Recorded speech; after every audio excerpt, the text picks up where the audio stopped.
Welcome to our next class. तो आज देखते हैं हम लोग कि इसके पहले क्लास में देखा गया था बोर की त्रिज्या और बोर का ऊर्जा का व्यंजक। आज देखते हैं हम लोग कि परमाणु में इलेक्ट्रॉन उच्च ऊर्जा स्तर से निम्न ऊर्जा स्तर में वापस आता है तो इस समय वह विकिरणों का उत्सर्जन करता है, विकिरण के रूप में ऊर्जा उत्सर्जित करता है, यानी विकिरण के रूप में ऊर्जा उत्सर्जित करता है। तो उस विकिरण की आवृत्ति, इस विकिरण के तरंग संख्या का व्यंजक, तरंग संख्या या उत्सर्जित विकिरण की संख्या, तरंग संख्या या विकिरण की संख्या, जिसे न्यूबास से दर्शाने का व्यंजक। हेडिंग है आपका कि उत्सर्जित या विकिरण की तरंग संख्या, विकिरण या तरंग संख्या का व्यंजक,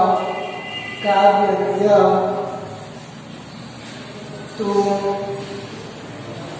स्टार्ट करते हैं हम लोग। क्योंकि ई बराबर होता है आपका, ई बराबर होता है ऊर्जा, ई बराबर होता है, कल बताया गया था, minus N square H square, यानी ई बराबर होता है आपका एन स्क्वायर एच स्क्वायर।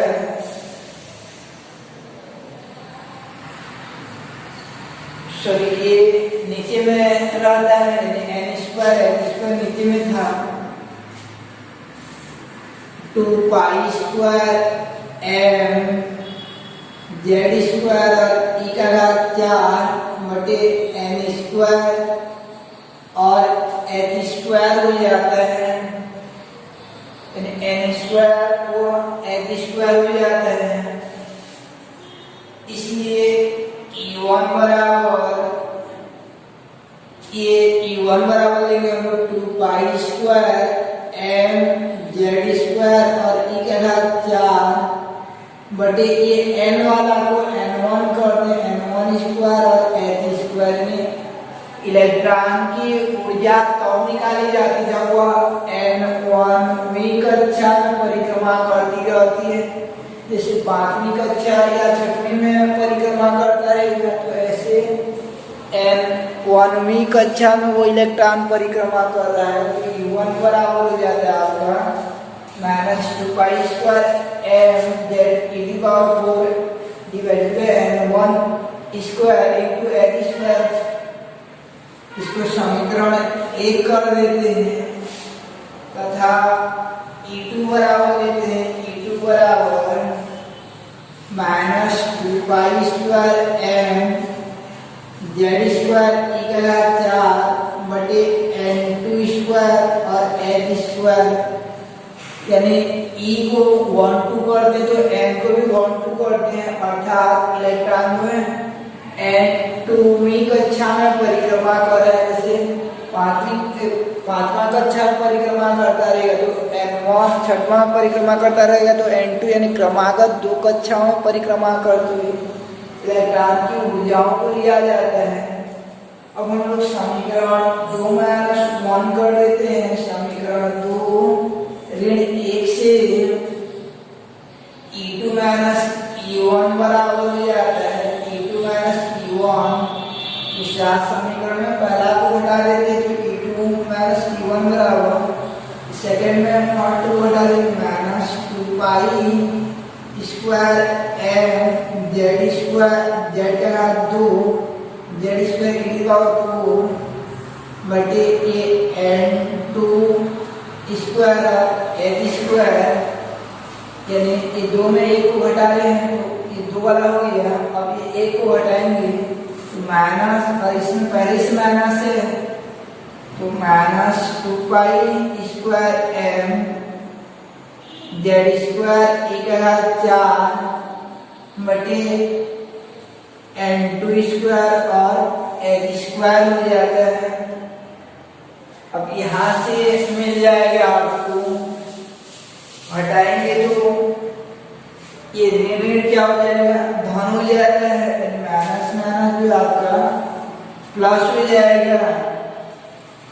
अब E2 माइनस E1 को कहा जाता है, अंतर को डेल से प्रदर्शित करते हैं, डेल बराबर हो जाता है, E2 माइनस E1 को डेल कहा जाता है। माइनस माइनस प्लस हो जाएगा तो ये पहला वाला लिख देते हैं, minus 2 pi square M Z square e का घात 4 बटे n1 स्क्वायर और सॉरी n2 स्क्वायर और h स्क्वायर हो जाएगा।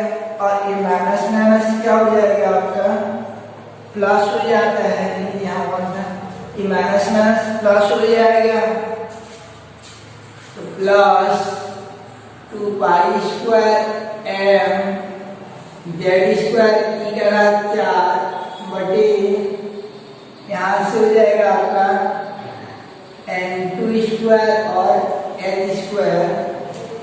अब ये डेली का मान लो मैक्स प्लैंक के क्वांटम सिद्धांत के अनुसार इक्वल टू h न्यू होता है, तो ये डेली की जगह लिखते हैं, ऊर्जा परिवर्तन का मान जो है h न्यू के बराबर होता है। आप ये राइट साइड में दोनों में जो कॉमन निकाल देते हैं, 2 pi square M Z square e का घात 4 और नीचे में निकल जाएगा h स्क्वायर, ये कॉमन निकल जाता है। इधर क्या बचेगा आपका, ये माइनस बचा है और ये पूरा निकल गया तो माइनस 1 बटे ये n2 स्क्वायर बचेगा, ये n2 स्क्वायर धन इधर बचता है आपका 1 बटे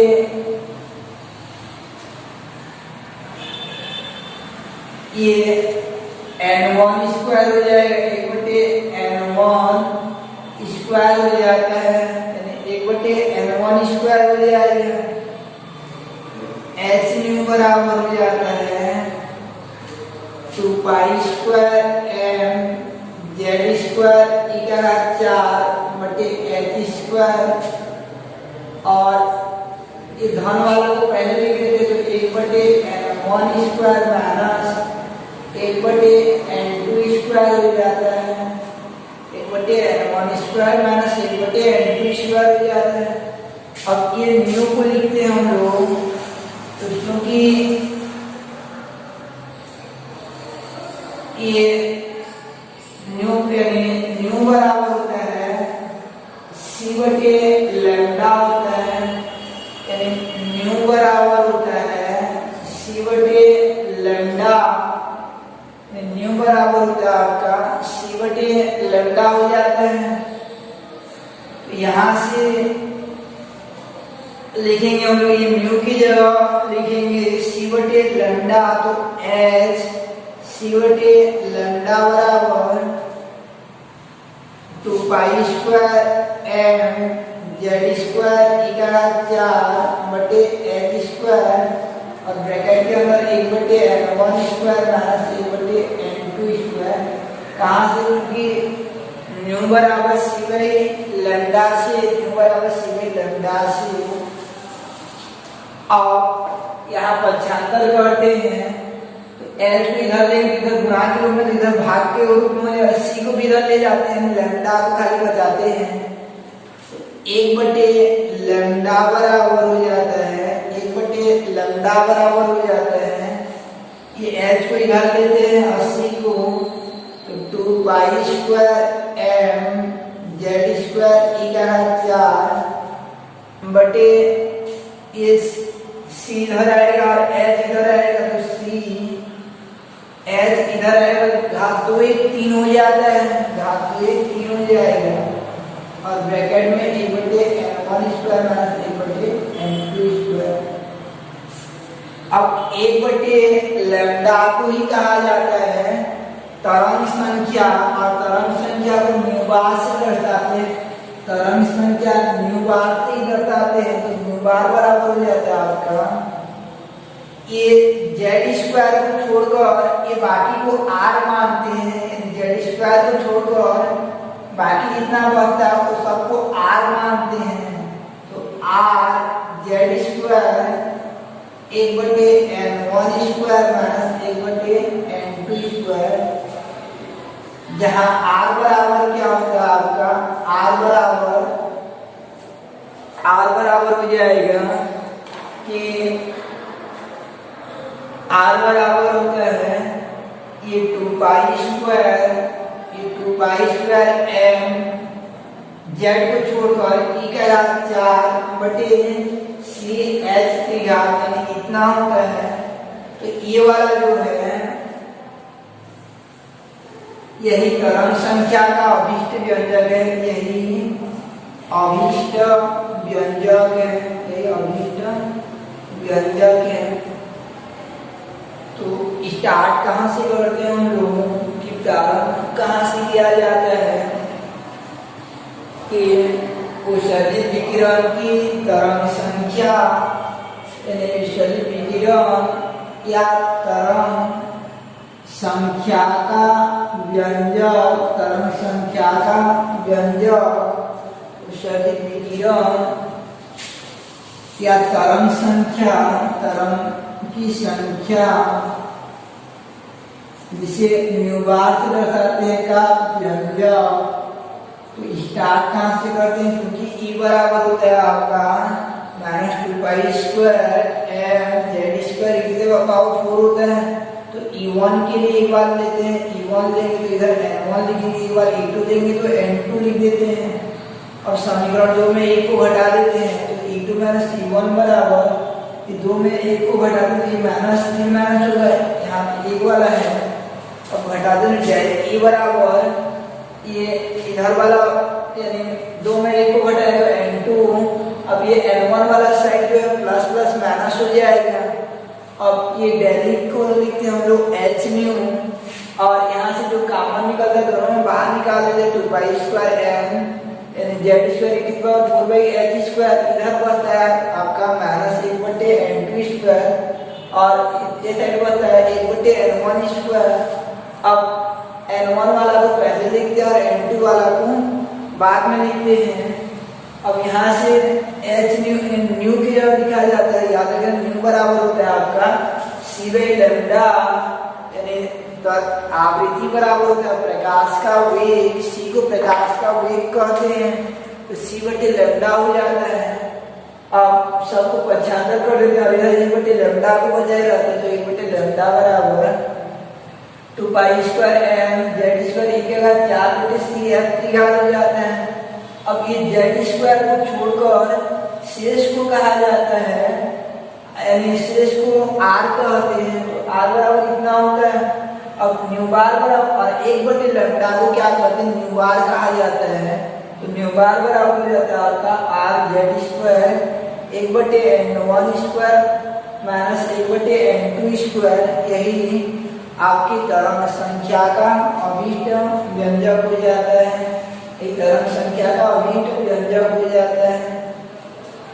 उसके बाद जो है याद रखे ना नोट्स के रूप में कि हाइड्रोजन स्पेक्ट्रम यानी हाइड्रोजन परमाणु के लिए हाइड्रोजन परमाणु के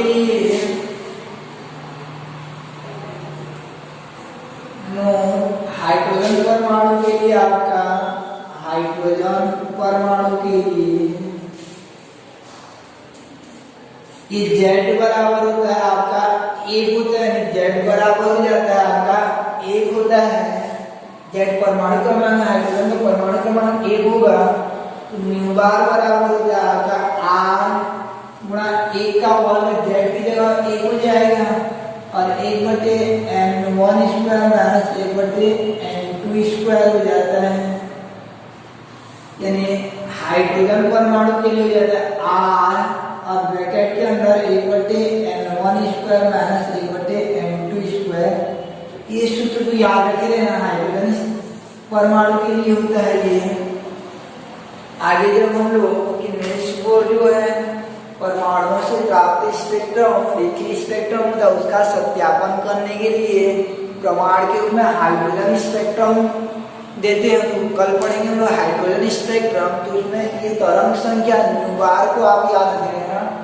हाइड्रोजन के लिए क्या हो जाता है, न्यू बार बराबर यानी न्यू के ऊपर लकीर रहता है तो उसको क्या पढ़ते हैं, न्यू बार पढ़ा जाता है। तो न्यू बार बराबर हो जाता है आपका R1/N1² - 1/N2²।